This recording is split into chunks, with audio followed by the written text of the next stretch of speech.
Programme বাস্তবায়ন। Programme রচনার পর সম্পূর্ণ প্রোগ্রাম পরীক্ষা করে দেখতে হয়। এ সময় প্রয়োজনীয় সংশোধনের মাধ্যমে প্রোগ্রাম সম্পূর্ণভাবে তৈরি করতে হয়। মানে বলতেছে কি প্রোগ্রাম রচনার পর সম্পূর্ণ প্রোগ্রাম পরীক্ষা করে দেখতে হয়। এই সময় প্রয়োজনীয় সংশোধনের মাধ্যমে প্রোগ্রাম সম্পূর্ণভাবে তৈরি করতে হয়। বলতে যে মানে ইরর 3 প্রকার। তারপরে syntax error, logical error, runtime error. মানে এটা আবার বলতেছি কি প্রোগ্রাম রচনার পর সম্পূর্ণভাবে প্রোগ্রাম পরীক্ষা করে দেখতে হয়। এ সময় প্রয়োজনীয় সংশোধনের মাধ্যমে প্রোগ্রাম সম্পূর্ণভাবে তৈরি করে নেওয়া হয়। তারপর একটা প্রোগ্রাম ডকুমেন্ট। ভুল সংশোধনের পর প্রোগ্রাম সঠিকভাবে কাজ করে তাই রান প্রোগ্রাম বলা হয়। এই প্রোগ্রামে ভবিষ্যৎ রক্ষণের জন্য লিপিবদ্ধ করা হয়। লিপিবদ্ধকরণের প্রোগ্রামের লেখ্য ডকুমেন্ট বলা হয়। ডকুমেন্ট তৈরি করা থাকলে পরবর্তী আপডেট ভার্সন তৈরি করতে সুবিধা হয়।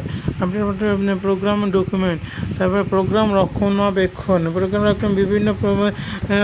বিভিন্ন প্রয়োজনে প্রোগ্রাম উন্নতি কল্পে প্রোগ্রাম আধুনিকীকরণের পরিবর্তন প্রোগ্রাম ভুল সংশোধন তৈরি প্রোগ্রাম রক্ষণাবেক্ষণের কাজের অন্তর্ভুক্ত। প্রোগ্রাম রক্ষণাবেক্ষণ শেষ। তারপরে প্রোগ্রাম রচনা সমস্যা শনাক্তকরণ, প্রোগ্রামের বাগ করা, প্রোগ্রাম ডিবাগিং করা, প্রোগ্রাম বাগ করা এটা হবে না। প্রোগ্রাম 3 প্রোগ্রাম ডিবাগিং করা, সমস্যা শনাক্তকরণ করা। তারপর প্রোগ্রাম তৈরিতে প্রোগ্রাম ডিজাইনের পরবর্তী ধাপ প্রোগ্রাম কোডিং। তারপরে ইনপুট, তারপর প্রসেস, আউটপুট। মানে প্রথমে ইনপুট মানে প্রথমে কীরকম হবে কি প্রথমে এরকম ইনপুট, তারপরে প্রসেসিং তারপরে আউটপুট। ইনপুট, প্রসেসিং, তারপরে আউটপুট। অ্যালগরিদম, তারপরে তারপরে সমস্যা সমাধানের যুক্তি সম্পূর্ণ পর্যায়ক্রমিক ধারা বর্ণনাকে অ্যালগরিদম বলা হয়। সমস্যা সমাধানের যুক্তি সম্মত পর্যায়ক্রমিক ধারা বর্ণনাকে অ্যালগরিদম বলা হয়। Class joining algorithm. ক্লাসে জয়েনিং করা একটি অ্যালগরিদম। ক্লাসকে জয়েনিং করা একটি অ্যালগরিদম। তারপরে ফোনটা অন করা একটি অ্যালগরিদম। টি মানে চা পাক করতে কী লাগে? চিনি, পাতি, কিছু পরিমাণ লবণ, এরকম চা পাক করা একটি কি অ্যালগরিদম। তারপরে বি,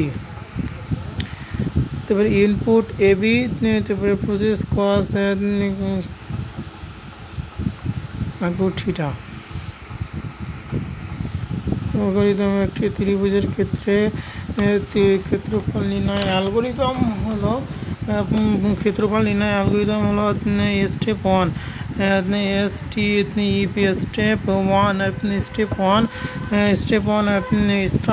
স্টার্ট প্রথমে করতে হবে স্টার্ট।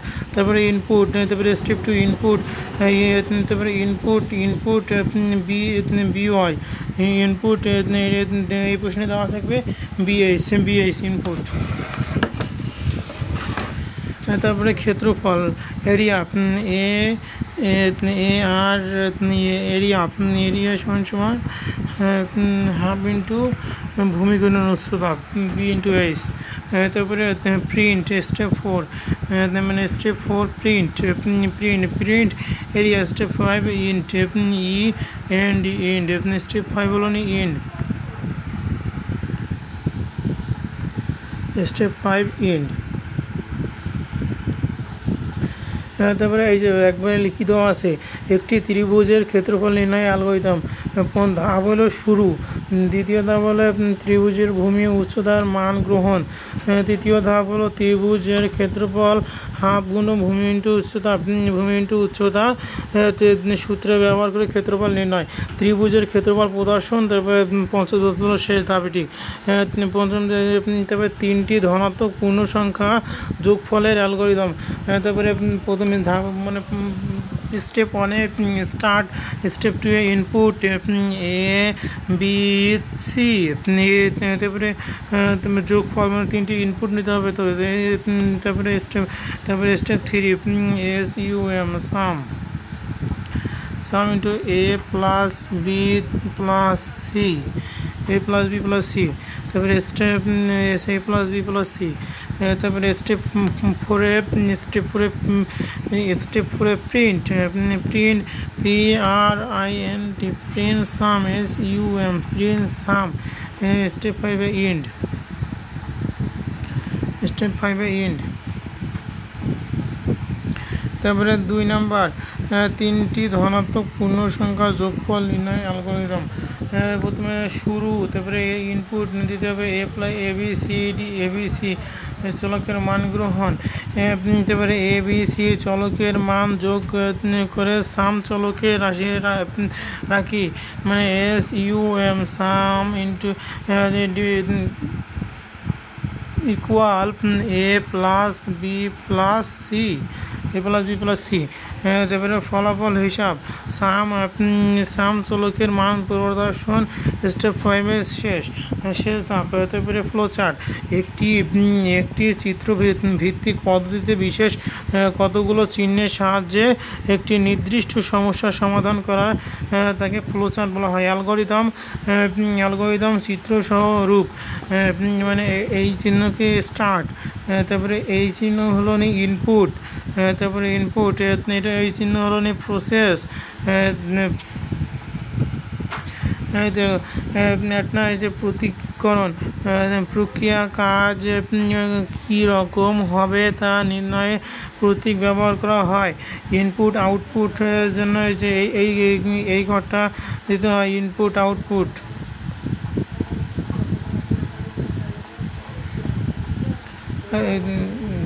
কালিটা একটু বেশি। ইনপুট আউটপুটের জন্য এইরকম চিহ্ন ব্যবহার করা হয়, মানে কথাটা কি সামান্তরিকের মতন একটি চিহ্ন, ইনপুট আউটপুটের জন্য সামান্তরিকের জন্য মতো একটি চিহ্ন ব্যবহার করা হয়। ইনপুট আউটপুট মানে এটা পৃথকীকরণ, মানে বর্গক্ষেত্রের মতন এটা পৃথকীকরণ।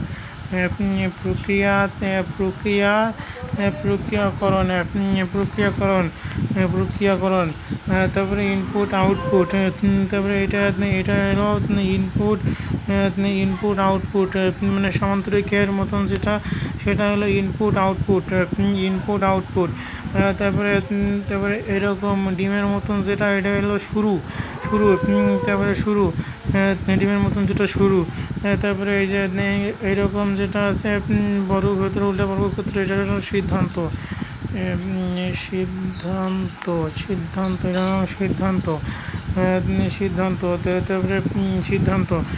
তারপরে যোগকরণ, সংযোগকরণ, মানে এটা হলো সংযোগকরণ, এরকম সংযোগকরণ এগুলো নিচেগুলো বেশি একটা লাগে না। তারপরে এইরকম নিচে উপরে এরকম প্রবাহের দিক, মানে এরকম এইদিকে বাম দিকে, নিচ দিকে উপরের দিকে, বাম দিকে ডান দিকে, এরকম। তারপরে বর্ণনা বা টিকা, এটা হবে টিকা, টাকা না, টিকা। তারপরে তিনটি ধনাত্মক পূর্ণ সংখ্যা যোগফল নির্ণয় অ্যালগরিদম।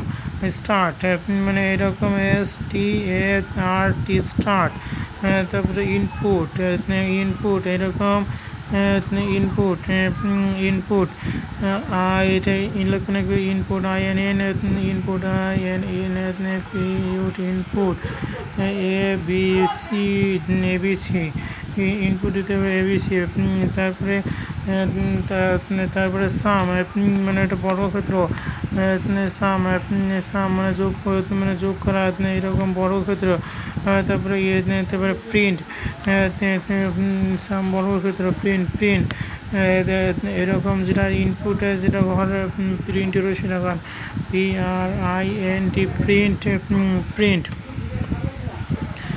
তারপরে এটা হলো ইন্ড এটার নাম হলো এটার নাম হলো ইন্ড তারপরে তিনটি ধনাত্মক পূর্ণ প্রথমে শুরু করতে হবে ইনপুট আউটপুট ABCD চলকে যোগ করতে হবে ABCD চলকের মান সাম মানে এটা মানে শুরু করতে হবে শুরু ধাপ মানে স্টার্ট ইনপুট আউটপুটে মানে ইনপুট আউটপুটে এই ঘরটা বসবে ইনপুট আউটপুট এই ঘরটা বসবে ইনপুট তারপরে সাম A+B+C তারপরে প্রিন্ট ফলাফল প্রিন্ট তারপরে শেষ ধাপ হলো ইন্ড এরকম ইন্ড স্টার্টার ইন্ড একই ঘর তিনটি ধনাত্মক পূর্ণ সংখ্যার গড় অ্যালগরিদম ও ফ্লোচার্ট তিনটি ধনাত্মক শুরু তারপরে ইনপুট হিসাবে ABC চলকের মান গ্রহণ মানে ইনপুট মানে স্টার্ট তারপরে ইনপুট ABC চলকের মান গ্রহণ তারপরে ABC চলকের মান সাম চলক রাখি মানে সাম এরকম সাম SUM সাম ইকুয়াল A+B+C রাখি তারপরে 4 নম্বরে তারপরে তিনটি সংখ্যার গড় বের করার জন্য সামকে 3 দিয়ে ভাগ করি x চলকে রাখি যে এখানে x সমান SUM সাম ভাগ 3 তারপরে নিচের ধাপ হলো প্রিন্ট তারপরে ধাপ হলো ইন্ড তারপরে ধাপ হলো ইন্ড তারপরে বৃত্তের ক্ষেত্রফল নির্ণয়ের অ্যালগরিদম বৃত্তের ক্ষেত্রফল নির্ণয় প্রথম ধাপে শুরু তারপরে ইনপুট হিসাবে বৃত্তের ব্যাসার্ধ আর গ্রহণ করি ইনপুট হিসাবে এরকম ইনপুট ইনপুট হিসাবে আর গ্রহণ করি এইরকম ইনপুট হিসাবে আর গ্রহণ করে এরকম ইনপুট তারপরে ইনপুট হিসেবে আর গ্রহণ করি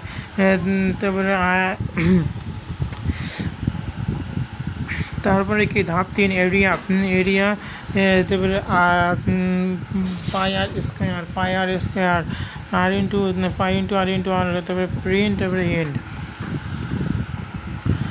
ত্রিভুজের ক্ষেত্রফল নির্ণয়ের অ্যালগরিদম ও ফ্লোচার্ট প্রথমে শুরু করতে হবে তারপরে ইনপুট হিসেবে ভূমি আর উচ্চতা বসবে ভূমি তারপরে area half into B into H তারপরে ফলাফল হিসেবে এরিয়া আর এরিয়ার মান বসাতে হবে এরিয়ার মান তারপরে তারপরে সেমি সেন্টিগ্রেড তাপমাত্রায় ফারেনহাইট তাপমাত্রা রূপান্তরে অ্যালগরিদম তারপরে C ভাগ 5 ইকুয়াল F-32/9 C ভাগ 9C 5F তারপরে 532